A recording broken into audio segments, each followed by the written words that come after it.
Okay. Okay, now that's been recorded. Great. No more train noises. Okay, so thank you, Peter, for agreeing to speak today. And thank you, Stuart Faith, if you're online here.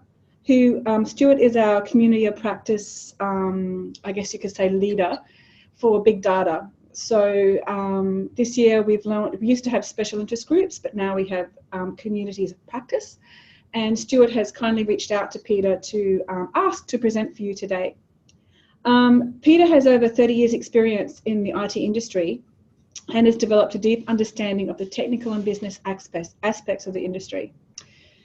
He has a significant track record of success in designing and delivering information management strategies across public and private entities, and has contributed to the body of knowledge through published articles, both domestic and international, as well as completing speaking engagements in the US and Australia with organisations such as Oracle and SAP. So we're very honoured to have you here with us today, Peter, and please, attendees, use this time to pick his brains because he has a wealth of knowledge to share with you. So Ross will be joining later on today because I have to step out. So once again, thanks, Peter, and over to you. Thanks, Haley. Appreciate that. Good afternoon, ladies and gentlemen. Welcome to the presentation on big data and its historical context in planning for the future. I don't intend, while we're talking about historical context, I don't intend for this to be a history dissertation or a history lesson. We will be covering some very interesting case studies, or case studies that I think are interesting because they put into perspective what it is that we're doing today in relation to what we've previously done. So the approach I'll be taking today will be provide a brief overview of the historical context of data and its use. We'll look at the transition and impact of technology on information and its use. Look at data collection and the impacts of current data protection legislation, putting a new perspective on big data and its use. And finally, we'll look at strategic management of data and the new technologies that are significantly increasing the power and value of data to organisations. So looking very quickly at the history, we'll have a look at the prehistoric, the Australian Indigenous natives, Sun Tzu, cholera epidemic in London, Winston Churchill for the Battle of Britain, and more up-to-date Formula One. Information is probably the second oldest profession in the world, which would probably come as a surprise to some. As a species, we've been capturing and storing information in databases as far back as prehistoric times. Definition from Technopedia of a database is a database in the most general sense is an organised collection of data. No reference to technologies. So if we look at, by this definition, prehistoric cave paintings are databases of information about activities, food sources and food locations. Just as the indigenous native songs and dreaming paintings are a database, the singing of songs along the song lines are basically maps of how to move through the country, location of food, water and safe places. And if you understand the imagery, you can translate what the painting is telling you.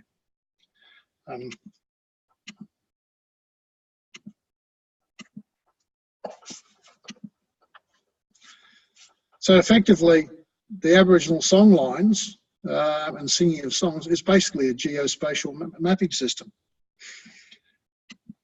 Both of the examples that I've given used technology that was available at the time.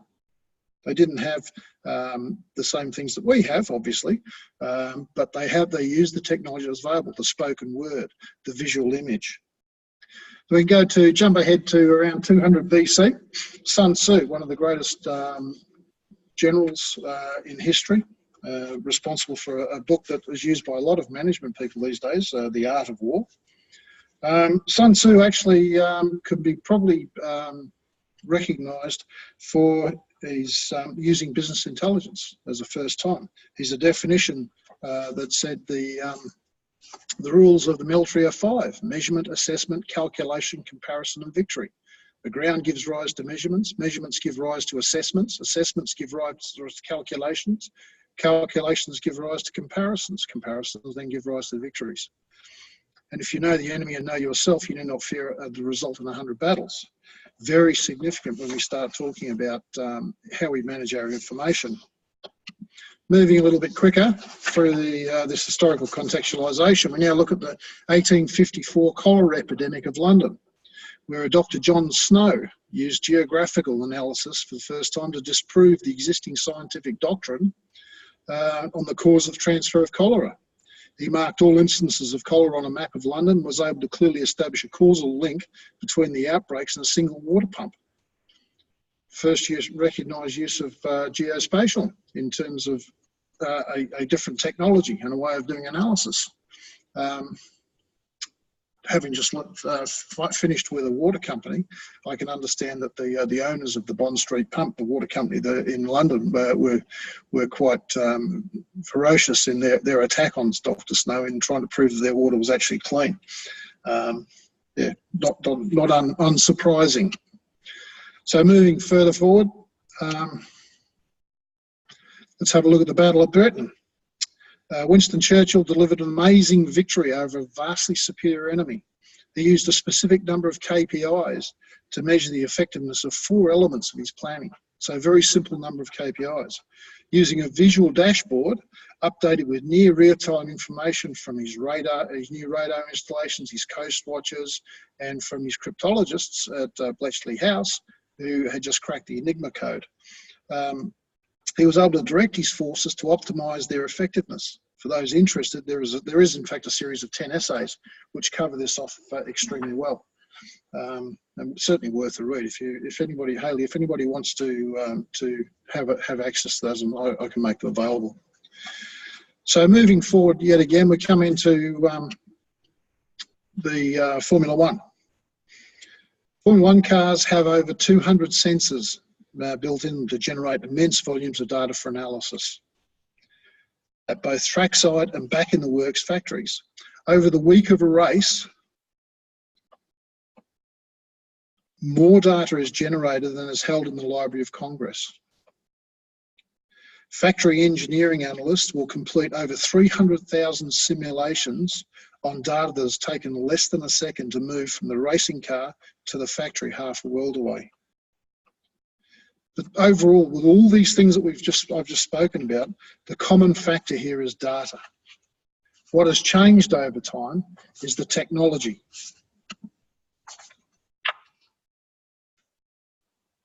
The technology that we use to capture, retrieve, and analyse it. From paintings on walls, songs to ledgers, and physical representations to dashboards and electronic reports. These represent the technological changes which have enhanced the volume of information we can consume to the capabilities we have to manipulate it and represent it in different forms. What else has changed is the reason for the use of information. And this change could best be described using Maslow's hierarchy of needs. Prehistoric and indigenous natives were using it relative to the physiological and safety need levels, whereas our technological advances have seen us use information for safety through to self-actualization. Collection and storage of information is becoming more and more regulated, particularly when it comes to management.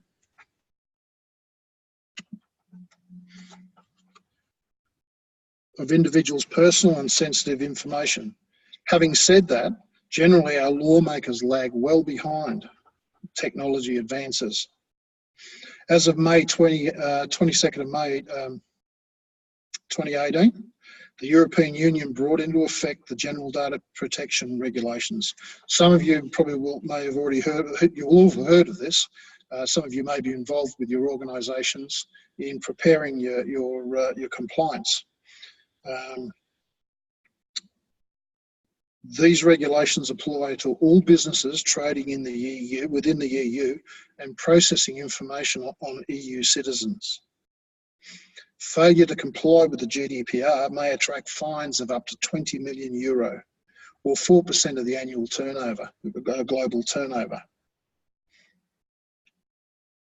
Specific components are detailed in the slide pack, which as Harley said, she'll make available. The critical components that we need to remember are that the breaches must be reported. This is very critical to what I'm going to talk about a little bit later on. Must be reported within 72 hours, and that you must gain consent from the individual to collect their data, and only for nominated specific reasons. Interestingly, one of the other key things is the right to be forgotten. So we capture data for individuals, but within the EU, individuals now have the right to have that data removed from our systems. In Australia, how we manage personal information is mandated by the Privacy Act 1988, which enables 13 privacy principles, similar to the GDPR, but not as stringent. It too imposes significant penalties for serious privacy breaches, up to $340,000 for individuals and up to $1.7 million for organisations.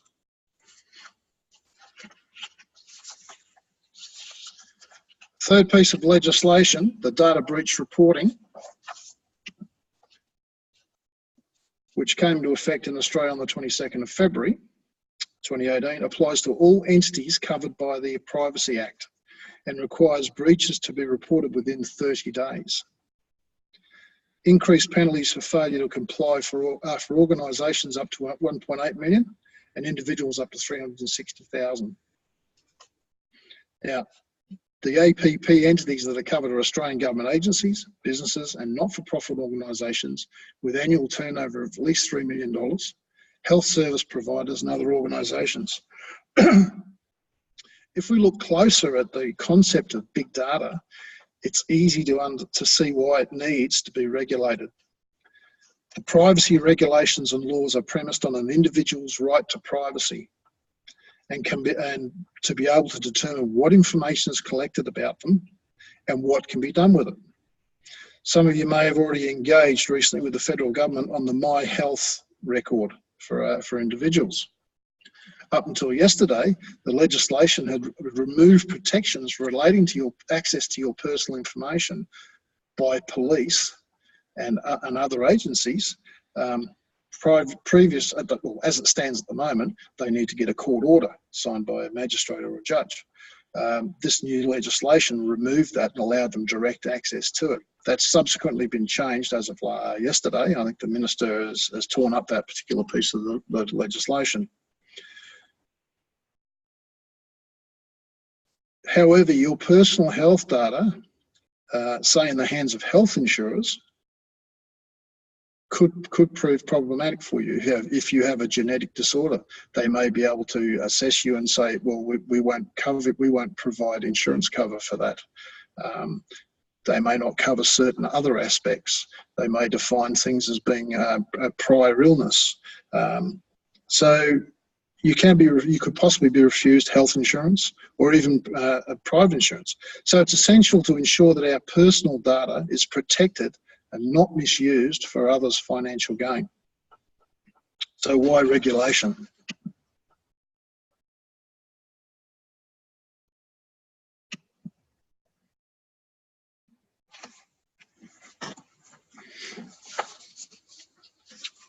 There have been huge advances in technology capability and cost reduction that make it easier to capture, store and manipulate exceedingly large volumes of data.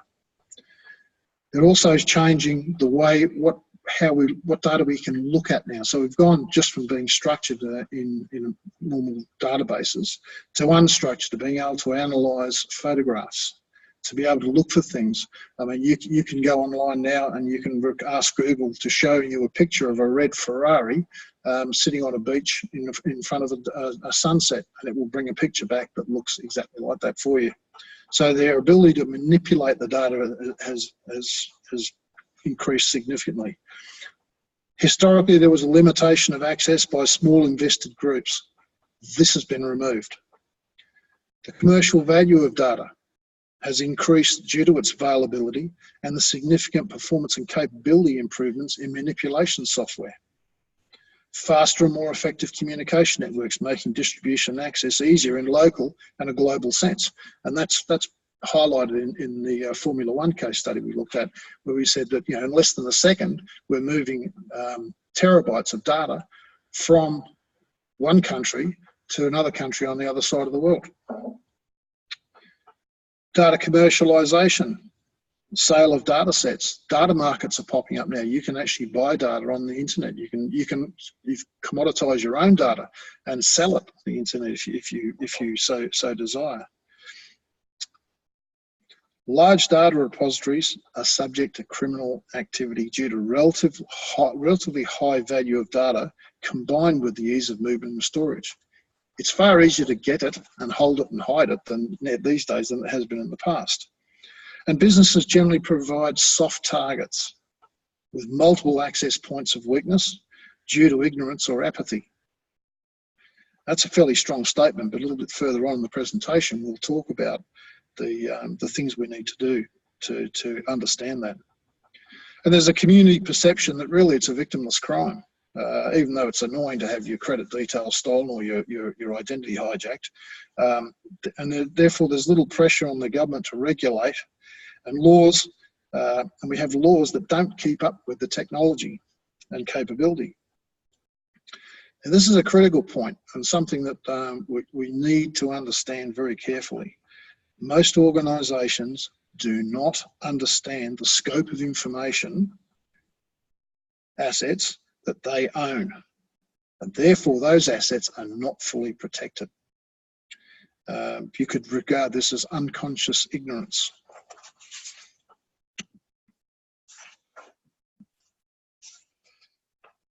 You don't know what you don't know.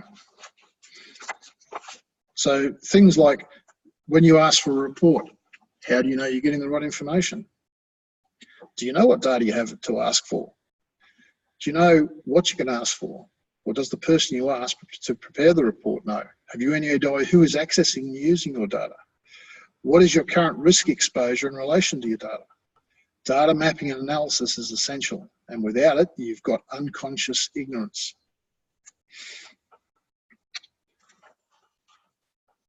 There would not be many companies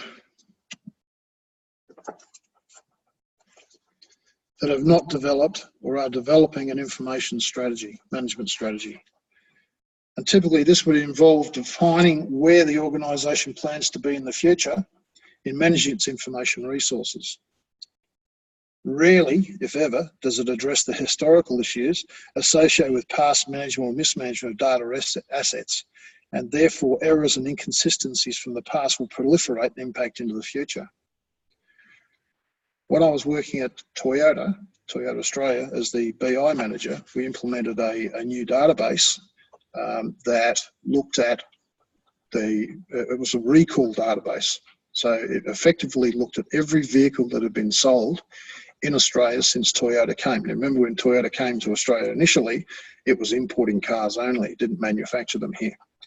But what happened is over time, databases have been changed. There was no documentation, there was no reasoning given why the database had changed. So that lack of management and consistency caused all sorts of problems, and it's some of the difficulties they're having at the moment with these Takata airbag recalls in fully accessing it. To supplement it, what they do is they actually go to the roads for each state, roads department for each state, and they get a list of registrations and addresses from them to be able to use that. But things that have been done in the past flow through and have a significant impact into the future. My experience has been that these strategies are generally based around technology solutions with a general reference to data quality and governance. Phrases like cloud first, and we will implement a rigorous data governance program are generally found in the documents, and I know because I've put some of them in myself over time, but they're rarely or never really fully or effectively implemented. From a financial perspective, there is no tangible ROI for these types of projects, so they get a lower priority on the funding decision tree. It's very hard to convince the CFO that yeah, we need to clean up our data when he says, okay, well, what's the ROI on it? Well, we'll have better decisions, we'll have clean data, we'll know where we are and what we're doing. It's very difficult to actually articulate the value that the financial people are looking for. I think it would be fair to say that most organisations have no idea of the scope of information resources they possess or control. At one global organisation I worked for, we identified 4 separate customer databases. One was being managed internally by the call centre, and the other 3 were managed by external marketing agencies. Now, these agencies updated data, added new customers, deleted customers, modified records, and shared amongst themselves. The 3 externals shared the data with them, so they had aligned databases. But the internal database, which was doing exactly the same things, wasn't getting that sharing and wasn't sharing to the outside data because they didn't know they existed. The key thing here is that every database was known by individuals, but there was no corporate understanding of what was actually being maintained. So any time they were doing customer analysis, they were only getting part of the story. So you would say that the analysis was deficient, incorrect, and potentially could lead to erroneous decisions. Similarly, at the same company, I spoke to a senior executive and said that, you know, why would we not spend money on fixing our data? And he said, well, we understand that the data's rubbish, so we actually factor in a 10% adjustment correction for inconsistencies and errors. I said, okay, so if I send you data that's actually correct, you're now going to introduce a 10% error into the data rather than adjusting for it. And he was quite bemused. And I said, well, if you're making a $100 million investment decision and you introduce a 10% error, that's a $10 million error. That's a big hit to take on board.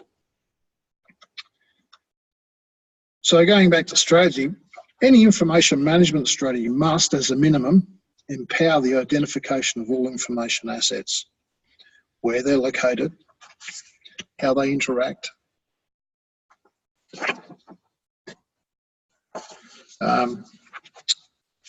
with each other, where data moves within the organisation, who accesses it, who takes data out, and who puts data in. It also needs to define your risk profile for management of the data. Now, this data mapping, I refer to it as a data geography.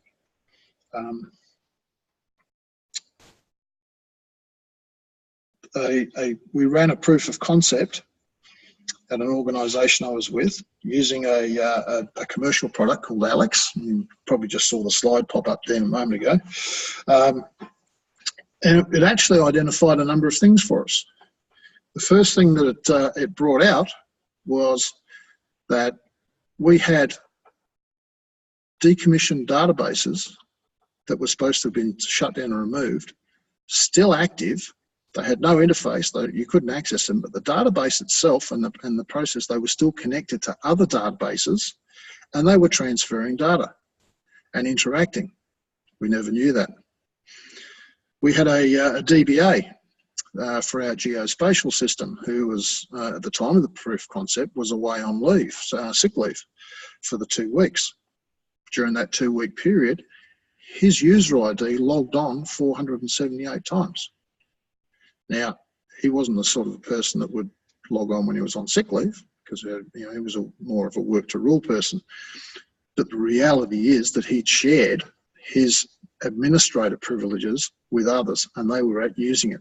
They therefore had access to back-end the database without going through the security protocols, and remove data or change data or add data without having it recorded.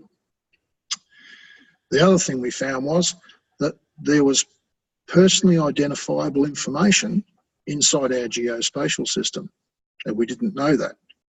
The thing about the protections and the recordings and reporting of breaches is that you have to know where this data is so that you can protect it. If you don't know where it is, you can't protect it. If you can't protect it and you have a breach and you don't know about it, you're at fault. The defence of I didn't know or ignorance doesn't stand up very well in courts these days. As an executive of an organisation, you should know what data you've got, you should know where it is, and you should know what's happening to it. So this PII now, geospatial, it's supposed to be there. It's quite right that it should be there, but you need to know about it to protect it.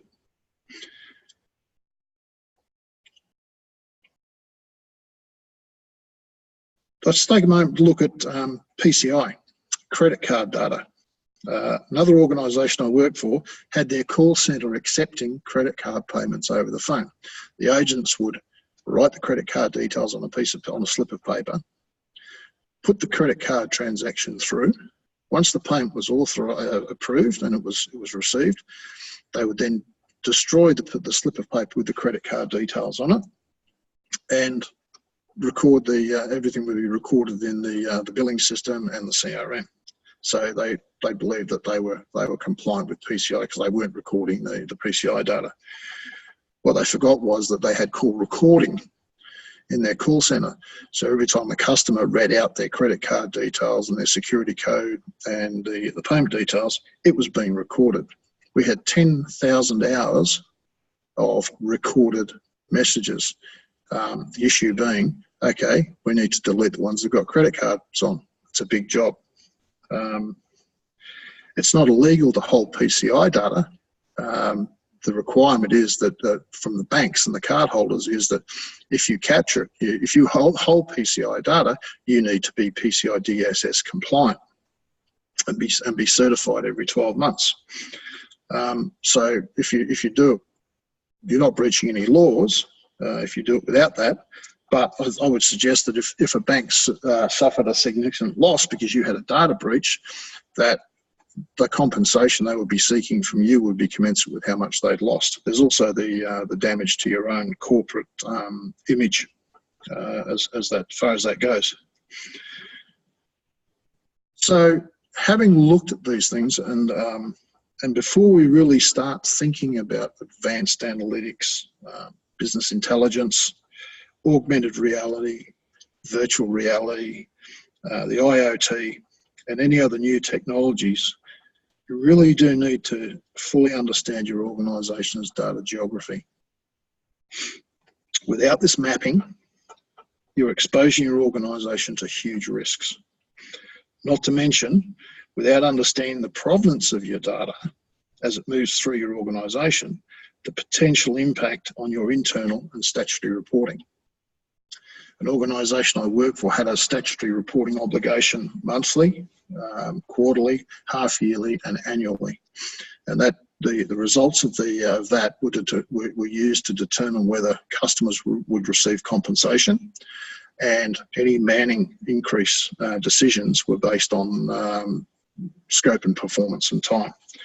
What we found was the data was being taken out of the source system, put into a private database, being manipulated, enriched, and in some cases data was being changed because the person who was doing it didn't think that reflected what it should be, and it made the organisation not look as good as it should. The net result was that the statutory reporting was reporting a very high level of compliance and a high response time to these things, to the issues that were being reported on. The effect on another part of the organisation was they were struggling. They were not meeting the times. The number of issues that they had were increasing, whereas they were being reported as decreasing. They had no access to increase the manpower they needed to be able to meet their obligations and to meet the service delivery, and they were blocked from moving forward because nobody wanted to stand up and say, we've got an issue here, we've been reporting incorrectly. Had we had the data geography map in place, we would have seen this process. We would have understood that the data was being reported from a non-database of record, and we would have been able to step in and fix the problem.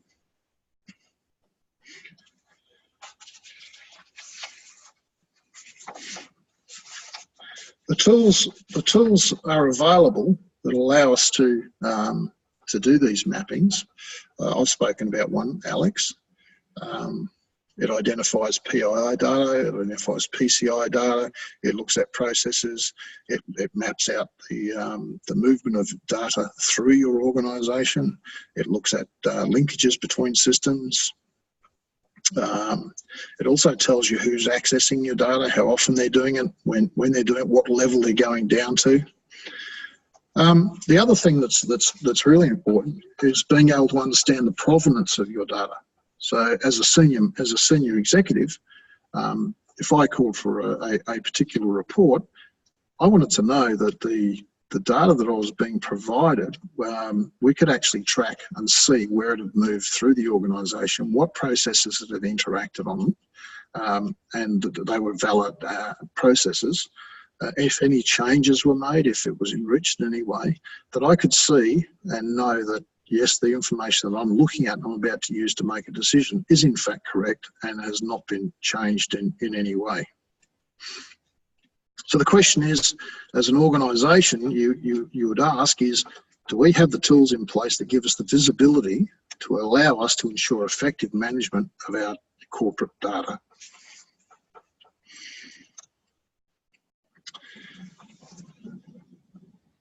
As I said, these tools are available. They'll complete the mapping, and I've mentioned Alex already, and in fact, Alex is an Australian product which I like to provide support to.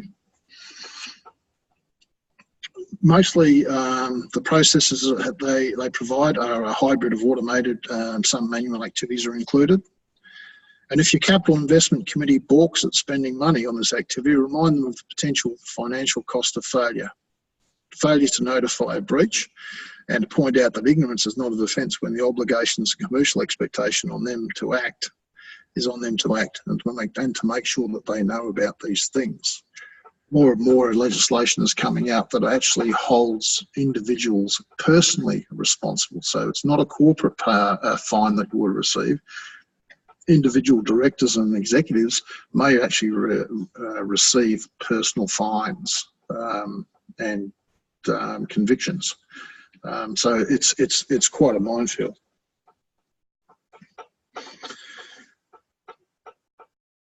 I'd like to, that pretty much covers what I was going to talk about, but just in closing, I'd like to thank you for attending today. I certainly hope the presentation has been of value to you. And I'm finishing, I'd like to leave you with this. The more technologically advanced and sophisticated we become, the less advanced and sophisticated we are. Prehistoric and indigenous natives used images, songs, and verbal stories to transfer data and knowledge. Augmented reality, dashboards, and modern techniques use pictures and the spoken word to do the same. Think about how these capabilities work and what these capabilities work and what they deliver. Hello Siri. Hey Cortana. Hey Google. Maybe we haven't moved that far after all. Thank you. Awesome. Thank you, Peter. And I've just picked up from Kylie because she's got a meeting to run to. So we've tag team to help out today. So thank you. I've got a couple of questions here, if you don't mind. Yep, not a problem. How do we let our senior executives, or what is the best answer to them if they ask for data which is sensitive? So I suppose this is around, handing out data, can we give it to them straight away or need approval from legal and compliance? And what approach should we follow to give them a positive reply, so to speak? I guess there's two parts to that story, to that question. The first is, do executives, senior executives, have the right to ask for any information within an organisation they want to? The requirement for personal identifiable information from the privacy principles is that it can only be used for that with which the individual was advised that it was being collected for. So because you have it doesn't mean that you can just use it on anything or stick it in anything. The second part is legal compliance. Yes, I would suggest that if there was some doubt about what it was they were using it for, would certainly go and get a legal opinion on it and determine whether it can be released. But if it's outside of the scope of what it was collected for, then the answer would be no, you can't use it for that. Mm-hmm. Yeah, so if it's obviously to do within the business, the parameters of the business, you're well within the, sort of the rights. But if it's to you to solicit for something else, or for a committee that they might be on with, obviously that's a discussion that needs to happen at a much higher level, and even if it occurs. Yeah. The other thing is that where's it going? Is it going outside the organisation? Yeah. One of the things that and this comes from my last role as a CIO at Western Water. One of the things that it adds even more to the sensitivity of these things is the domestic violence issue. And the financial violence. So not only do you now have to, and this is absolutely essential, is protect individuals who are subject to domestic violence. You've got to protect their information, so where they're living. And when we talk about financial violence, particularly towards women, it'll be where the account is in the husband's name, for say water or electricity, and they ring up and cancel it. And the power gets cut off, the water gets cut off, and it's another form of violence against people who are in a far weaker position than the person perpetuating, and that brings with it additional obligations on understand. So you can see why it becomes very critical that you understand where the information is, because you've got to protect it. If you don't, you'll be breached. Yeah, absolutely. And I've got one here, and I've got something we can help you with, but I'd love to hear your thoughts too. Is there any established SCADA governance guidelines for organisations to assess or follow in Australia? That's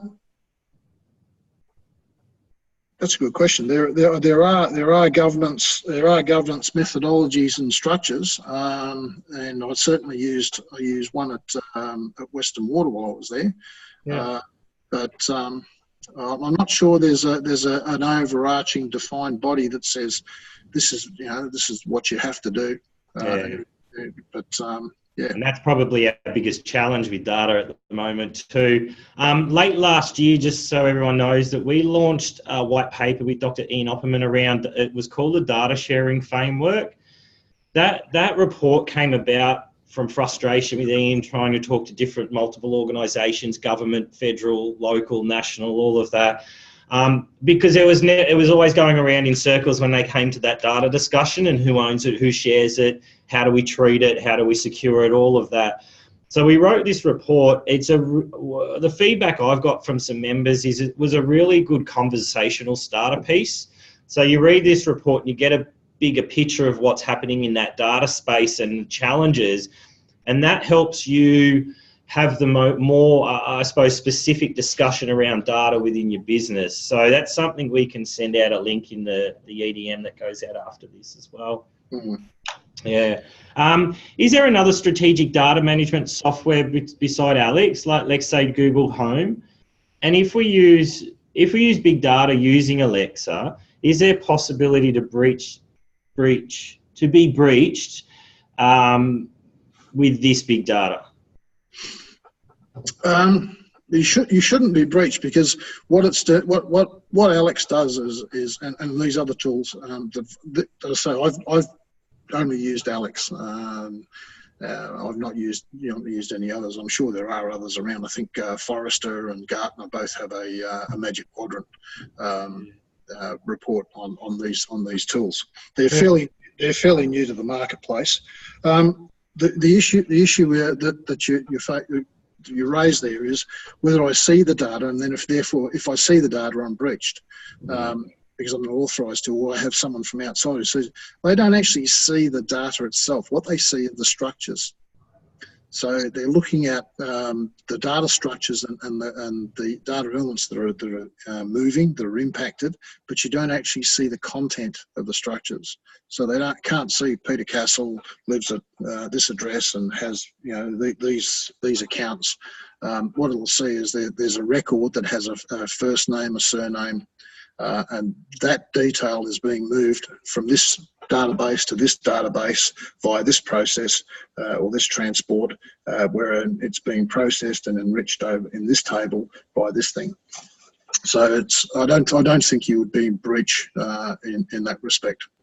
Okay, great. Thanks for that clarity. Here's an interesting one, actually, from Andrew. So if you know that a small business is using personal information improperly, right? So you've identified someone using data not in the most appropriate way nor the most professional way. Who do you report this to? So is it mandatory to report if personal information by a business is being misused? And can you go to jail or are you liable for a fine? If I was in an organisation and people were detected, someone detected people in our organisation misusing the data, I would expect it to be reported internally first. The issue there would be I need to be able to fix it, because I need to know where the hole is first of all that they're getting in and getting it. I need to be able to fix that. I would then determine whether we would obviously go to legal and make a decision as to whether we believe we're in breach, and then we'd self-report. Sure. Breach. So it's covering bases and covering yourself and just being a little bit proactive if you identify, things not being done the right way, yep. Or as they should be. We had a saying at Western Water, it was see something, say something. Yeah, fair call. And it's a change of behaviours, I think, around this as well, because we're not, I suppose it's not something we're familiar with, the scrutiny that we need to put around data these days. Well, that's exactly right. Now, I mean, if you look at the impact of on family violence isn't just predicated against women, although predominantly it is, but the potential for damage to women and children by misappropriate or inappropriate use of information or release of information, even an accidental release. So if you've got families that are subject to domestic violence, within your CRM and your billing system or anything else where you record it, you should have a flag that says at risk, which would then provide provide additional protections against the release of the information, because the person who's dealing with it is aware that there's an at-risk situation here. We need to be very careful. Yeah, excellent. And I think we've got one more here, more about personal data protection, which is great. So what is being done to ensure our data privacy integrity? So we have 5 large multinationals that make up almost half of the US GDP revenue, and much of which is driven by their data and collecting on us. Europe has made some inroads, but internationally we are at their mercy. If we don't accept their T's and C's, we don't get to use their tools, some of which are the go-to tools for day-to-day business function. So they're kind of locking us into this, and with no other option. Yeah, the government. This clearly falls in and into the lap of the government and making sure that the legislation. It gets back to what I said earlier about legislation is not keeping up with the technology, and when something like that happens, the government needs to step in very quickly. I mean, the release of the Facebook data to, I think it was at Complexica in the UK for analysis for the US election, that need to be jumped on straight away. Now you're crossing, and this is a problem that the government's face, is that a lot of these organisations cross boundaries, country boundaries. So this is something you also have to consider about where your data goes to. If any of your personal data transits through the US, suddenly you become part of the Patriot Act and subject to the conditions of the Patriot Act, because it's transitioned through the US. Now, Privacy Commissioner has largely, and the government has largely said, personal information can't be outside of Australia. Initially, it was personal information can't be in another country that does not have the same level of protection for personal information that Australia does. But they changed that to, no, it has to stay within Australia. A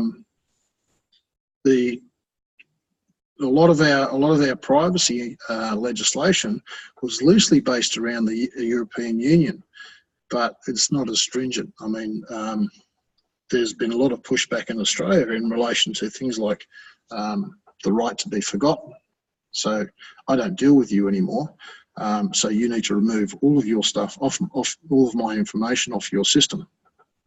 Now, for some organisations, and for tax purposes, you know, the requirement to retain records in various transactions, I would override that and say, no, well, no, I've got to keep it because I have transactions that are part of my tax affairs and the business, you know, the profitability of my company. So I need to maintain that information. So you can't be forgotten. Yeah, that's interesting. Interesting.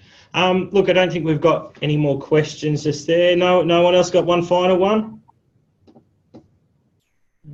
Oh, we've got one. What data cleansing tools do you know about?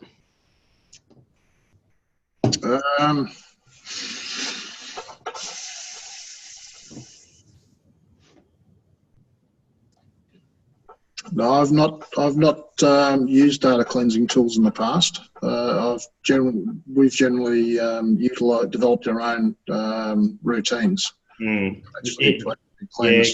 Good data in, good data out, basically, yeah. Isn't it? It comes down to your data will only be as good as what goes in. So no matter, you can't get cleansing tools because you can remove your triplicates and your double ups, but your data is only going to be as strong as what goes into that system at the end of the day.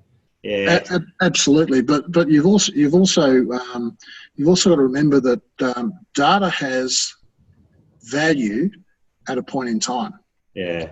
And it reflects information about itself at the time it was captured and created. And there's things you can learn about what was happening within your organisation from the data when it was captured. So if you go and start changing things, you're going to lose that. You're going to lose that value. There's an anecdotal story about a car manufacturer that the bonuses at the end of the year, factory bonuses for the dealers, were so significant that there would be practice of recording sales on the manufacturer's database as a sale, not selling the vehicle, keeping it in the yard, then reselling it later on. So when you go through and you look at some of the data, you had vehicles that have been sold to Mickey Mouse, Donald Duck, you know. And what it gets down to is that there's two things. The practices that the dealers were undertaking were wrong. But secondly, there were no protections built into the system. So when we talk about good data in, you've got to have the protections and the validations at the point of entry to stop bad data getting into your system in the first place. Yeah, and I think we've got one last one, and I'm only going to mention it because I think it was just on that last point. So what tips do you have to ensure data is securely and carefully utilised by everyone who asks for it in the organisation? Obviously, when there's different levels of understanding of the use around the technology. Yep. So first of all, you get yourself a mapping software and identify who are all your users within your systems and who owns processes and who's responsible for generating reports. Yeah. Now, the second part about that approach is you need to stop using generic user IDs. You need to use specific user IDs that log on to systems that allow you to identify the person specifically that is accessing the system. So you can see them as they come up. You can see that George Blogs had accessed this particular table in the database 27 times, and he shouldn't be in there. Second thing is you need to educate your people on the need not to share user IDs and logons. There are still a lot of practices going. The administrator shares their user ID and logon, full admin privileges. You know, you can do some terrible damage to an organisation. And one thing I often tell my people is in business, there is only one thing that can absolutely and utterly destroy your business to the point where you can't even come in the morning to sit down at the desk. And that is if you lose your data. If you lose your data, you've lost everything. If you lose your money, you can go and borrow some more money. If you lose your people, you can hire more people. If someone steals from you, you can you can write it off. But if you lose your data, you don't know who your customers are, you don't know who you are, you don't know what you owe, you don't know how much money you've got in the bank, you don't know who works for you. All of those things, you don't know who owes you money, you know who you owe money to, your business is gone. So treat it with respect, treat it with, I was going to say kindness, but that doesn't make sense. But I know understand, you mean. It is quite a critical business tool these days. It is almost essential for any business. And it's like when we saw the floods here in Brisbane in 2011 and the amount of businesses that were impacted purely because they lost access to their data. Their money was still in the bank, their business was still there, but all their data had been lost either in the water or due to electricity, whatever that might have been. You found a lot of businesses impacted quite heavily around that time, purely because they didn't have contingency plans around their technology at that point in time. Yep. Yeah. And I mean, there's a lot to be said for, and I spoke about it in the cloud when I mentioned the development of a strategy that most people say, oh, cloud first, and that's not a bad strategy, because you know that once it's in the cloud, it's in data centers and it's replicated. Yeah. One of the things that I had to struggle to get people to understand at one of the places I worked was that if I'm backing up to tape or to CD or to another data center, I need to provide people with somewhere to go for a disaster recovery. Right? Now, they've got to come to a particular location where they can then use our computers or computers that we've hired, they can log on. If you're on the cloud, you don't need that. If you're on the cloud, you effectively have a hot backup. Your stuff's being migrated, because people like Amazon, Microsoft can't afford for you to be down at any particular time. We had an outage at Western Water, and we couldn't get access to the Melbourne Azure data center. So they moved us to Sydney, just switched straight over to Sydney. We were operating as normal. We had a power outage, which killed off one of the air conditioners, and the other air conditioner didn't come on, so our data center actually shut down, which it was supposed to do. We were still able to function while we were trying to get that fixed, to remediate the problem, because our CRM was on Microsoft Azure in the cloud, so we were able to operate from, we just set up a phone link, hotspot on a mobile phone, and off we were going. We were doing business as normal. Yeah. So yeah, if you're going to protect your data, probably cloud is a good case. And from a security perspective, I think it's fair to say that the providers, their security models and their security applications are right up to date, because they can't afford to have any significant breach. Yeah, absolutely. Peter, look, thank you so much. Very informative. A lot of questions today. We really appreciate your time and your knowledge and sharing it with us. And on behalf of myself and all the members that attended, thank you so much, and have a lovely week. We look forward to talking to you again soon. Thank you. I'm off to New Zealand tomorrow to go fishing. I'm sorry, they don't call it fishing over there. They call it catching. Oh, lucky you. It'd be a bit cold over there. You'd be ice fishing by the look of it, I'd say. Oh, it's all right. Out in the Pacific on the East Coast. Can't go wrong. Well, good luck and be safe, mate. Thanks, okay. And bye, everyone. Have a good day. All right. Thanks a lot.